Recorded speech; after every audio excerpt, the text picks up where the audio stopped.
You were the one who dialed the number first. The one who typed and deleted, then typed again. You rehearsed your apologies in the mirror. Even when you weren't the one who broke anything. It became a rhythm. Their silence, your shame. Their cold shoulder, your warm reach. Like you were trying to hug a glacier and melt it with your bare skin. They could ignore you for hours, days. But you'd still fold. Still send the message. I'm sorry if I hurt you. When you were the one bleeding. Each time you cracked your pride open. They didn't see your courage. They saw an opportunity. An invitation to care less because you always cared more. You told yourself love was compromise. You thought relationships were about trying. But you were the only one trying. Watering a dying tree that never grew new leaves. Only demanded more of your rain. And still, you stayed. Still reached out. Because the silence scared you more than the pain. Because you thought love meant never giving up. Even when they gave up first. But there is a difference between healing a wound and reopening your own. And one day you'll see it. That your love wasn't weak. It was just misplaced. And maybe next time, you'll let the silence be theirs to break. 3 days.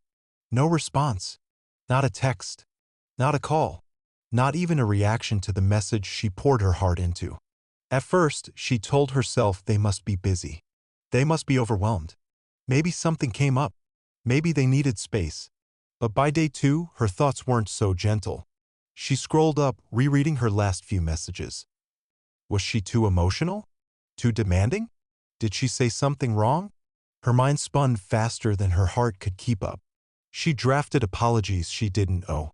She rewrote her own reality just to make sense of their absence. All the while, they remained silent. Not because they were hurt. Not because they needed time. But because they knew exactly what they were doing. They watched her unravel from afar. Timing it like a game. They knew the longer they withheld, the more she'd crumble. The more she'd bend. The more control they'd have. This wasn't distance. This wasn't space. This was a chess move, not a retreat. A calculated silence designed not to heal, but to harm quietly. Because silence, in their hands, wasn't emptiness. It was punishment. It was manipulation wrapped in restraint. And her anxiety? That was their victory. She thought peace was the absence of words. But real peace doesn't feel like panic.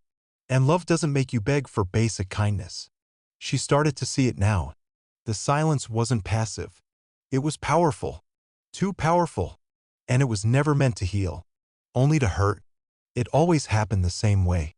Just when she started to pack her heart up. When she rehearsed goodbye in her head. And promised herself this time she'd leave. The message would come. Can we talk? And suddenly the storm they caused was replaced with warmth, softness. A voice that trembled just enough to seem sincere. I didn't mean to hurt you. I've just been under so much stress. You know how I get when I feel cornered. They'd sit close, hands barely brushing hers. Eyes filled with tears that appeared right on cue. As if sorrow could be summoned like an actor's skill. And even though her gut twisted with doubt, even though something inside whispered this feels familiar, she leaned in. Again. Because hope is a stubborn thing. And love, real or not, is hard to abandon. She wanted to believe this time would be different. That this time their apology wasn't a patch but a promise. But it never was. Their words were smooth but empty. Apologies without accountability. Remorse without repair. Hooks not healing. Like a fisherman yanking the line. Just before the hook slips free. They knew how to pull her back. Every single time. And so the cycle reset. Tension, rupture, silence. Then the show. She wasn't hearing changing. She was hearing a script. Delivered with precision. Perfectly timed. And tragically. Still effective. She remembered the way he danced with her on that hotel balcony in Barcelona. Barefoot. Clumsy. Laughing offbeat under string lights. They shared a bottle of wine and sang along to a song neither of them knew the lyrics to. It was simple. It was golden. Felt like love. And for a long time that memory became her armor. Every time he snapped, she replayed that night. Every time he withdrew, she clung to the laughter. He loves me, she told herself. We've had beautiful moments. But beauty doesn't erase bruises. She remembered another night too, this one colder. No city lights, just the sharp silence of his phone turned face down. The way he dismissed her tears like a nuisance. The way he rolled over in bed and muttered, "You're so dramatic." The contrast was jarring. A highlight reel playing over a battlefield, like placing a photo album over bruises, and pretending they were never there. She thought the years mattered. Thought time was a sign of something sacred. But even graves have age. Even pain can be polished by nostalgia.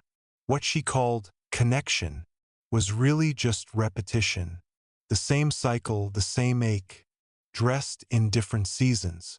She held on not because it was right, but because it had lasted.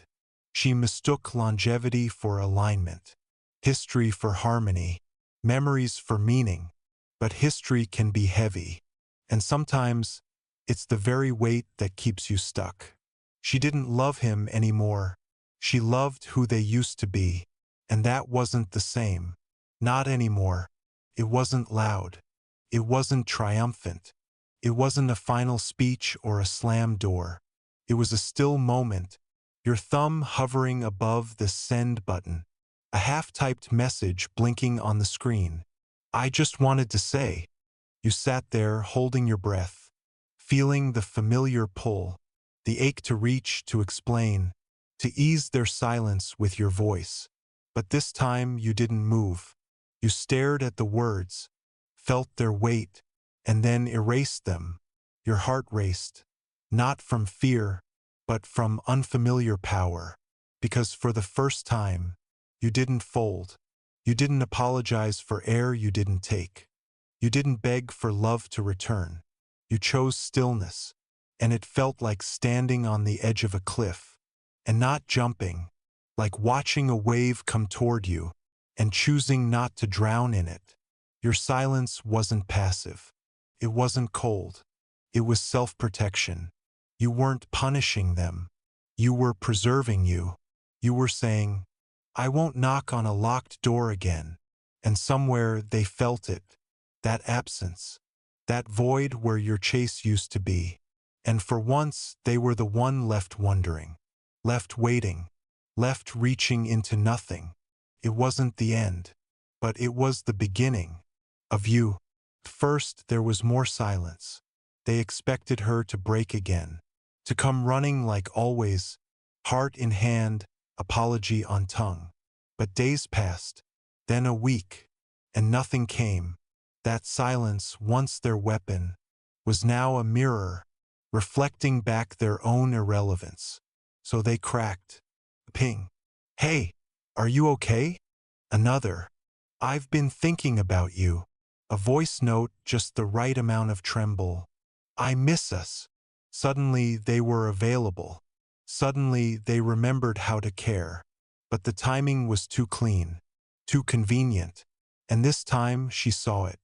She remembered how they used to vanish, then return like a savior. How they'd ignore her pain, until her silence scared them. She remembered the patterns, the baited kindness, the sugar-coated hooks. One flashback hit hardest. A night she cried herself to sleep. After he said, "You're just too sensitive," then ghosted her for days, then reappeared like nothing happened. "I've just been busy." She once called that love. Now she called it control. His panic wasn't grief. It was loss of leverage, like a puppeteer staring at tangled strings, wondering why the doll no longer danced. But she wasn't his puppet anymore. She didn't bite the bait, didn't feed the cycle. She read the messages, listened to the voice note, and let them sit, unread, unanswered, unimportant, because now she understood. They didn't miss her. They missed the version of her, who didn't know better, the one who kept coming back. But that version no longer lived here. They used to bask in your gaze, not your presence, your attention, the way your eyes lit up when they walked in, the way you smiled at their stories, laughed at their jokes, clapped for their successes like an audience trained to rise on cue. You thought it was connection, but it was consumption. They fed on your admiration like oxygen, needed your awe to feel alive. Every compliment was fuel, every reassurance, a bandage over their growing insecurity. They didn't love you, they loved your reflection of them. You were the mirror, polished, patient, always angled to catch their best side. But something shifted. You stopped responding with warmth to coldness, stopped clapping for performances that hurt you backstage, stopped explaining your worth to someone who only valued your echo. And suddenly they panicked. They tried harder, dressed sharper, told better stories, posted more, waited for your reaction. But it never came. You didn't flinch. You didn't flatter. You didn't follow their script. You went still. And in that stillness, they saw themselves, without your light, without your softness, raw, unedited, and deeply insecure. They thought you were theirs, but you were just a mirror they borrowed. And when you left, so did the illusion, because without your gaze, they weren't adored, weren't admired, weren't enough, and the person staring back wasn't who they thought they were, just someone exposed, cracked, and alone. She woke up before the sun now, not out of anxiety but intention. The world was still quiet, and so was she. She sipped her tea slowly, letting the warmth ground her. There were no missed calls, no cryptic texts to decode, no pit in her stomach. She walked without checking her phone, listened to birds instead of backpedaling arguments. She filled notebooks with thoughts that belonged only to her, not filtered through someone else's moods. There were no highs so high she couldn't breathe, no lows so deep she couldn't sleep. Just steadiness, just peace. And it felt like nothing at first. No fireworks, no thunder, just the sound of her own breath, finally unshaken. She had traded the roller coaster for a garden. And while it didn't scream, it bloomed. Somewhere he noticed, checked her page, scrolled through the stillness.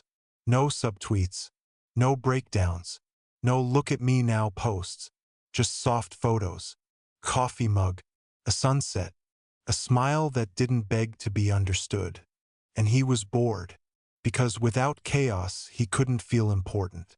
Without noise he couldn't find a spotlight. He mistook her peace for emptiness, because his world only spun when it was on fire. She used to perform healing for him. Now she practiced it alone, and that made her unreachable. No drama, no dance, just distance. And while he waited for a storm, she was learning to grow in quiet weather. They didn't wait long. Soon your feed was filled with their new love. Pictures cropped for perfection.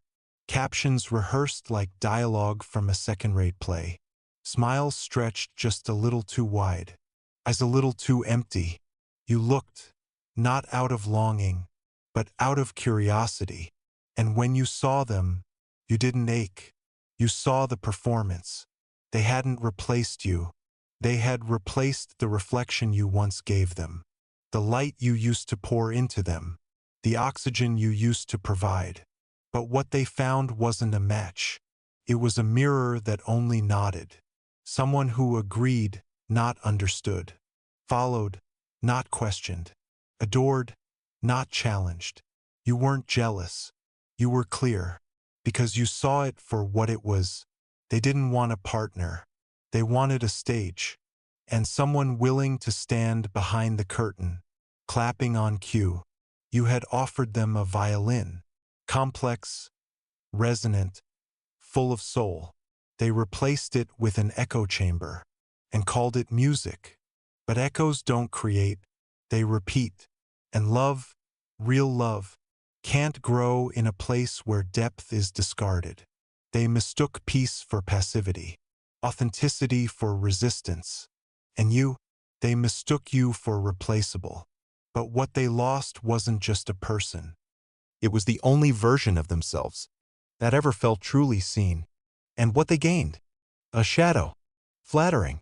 Quiet. And already fading. It wasn't a grand realization. There was no applause, no audience. Just a soft morning light pouring through the window. As she sat alone in her room, legs curled beneath her, tea cooling in her hands, breath steady for the first time in what felt like years. No missed calls to obsess over. No messages to decode. No battles to fight. Just stillness.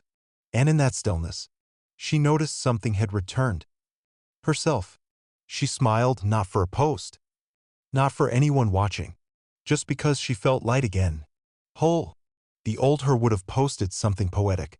Subtle shade dressed as strength. A caption meant to sting. But now? She didn't need to be seen. She wasn't proving anything. She was living. Gently. Honestly. She thought healing would be fireworks.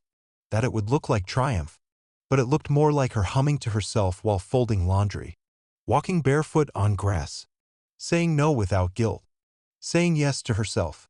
No revenge. No spectacle. Just reclamation. One boundary at a time. One breath at a time.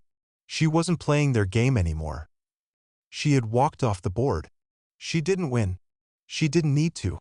She chose herself. And that was freedom.